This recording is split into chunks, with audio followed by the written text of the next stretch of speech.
You just move on and start life afresh. And when we brought the finance bill, which was enacted by Parliament and it became the Finance Act, they decided to go to the streets using that as an excuse. But I want to tell you that is not the reason. Because the leader of opposition was in government through the handshake. The price of 2 kg unga was 230 shillings. He never called for demonstrations then.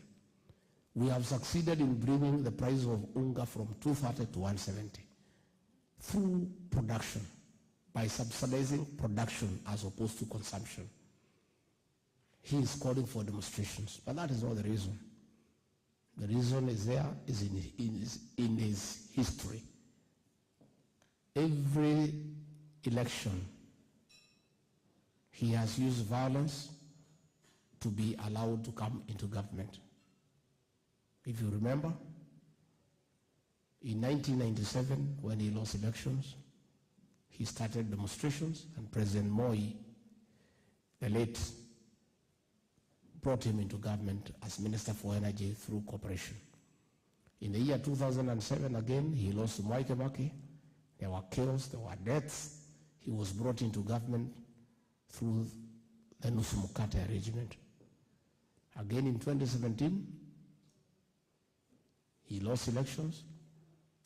He brought violence. He sowed fear to Uhuru Kenyatta. And Uhuru Kenyatta, because he's a Sarah Kibebe, he brought fear. Allowed him into government. You know what happened? The Jubilee agenda was put aside, and that is how we have a debt of 9.6 trillion. He is trying to sell fear to us so that he can come into government through another handshake. I want to tell you here today that that is not possible, because that is giving into blackmail. If you read the penal code, Cap 63, blackmail is an offense. It is a crime.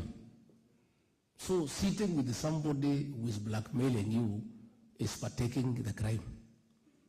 So those church leaders who are telling us to sit with that man so that he can cool down are asking us to commit a crime. President William and I are not willing to commit a crime. So there will be no handshake. There will be no arrangement. We ask him to take his rightful role as a leader of opposition and hold us to account and oversight us and criticize us for good governance, because that is what the Constitution provides. And that is why we had allowed these demonstrations to go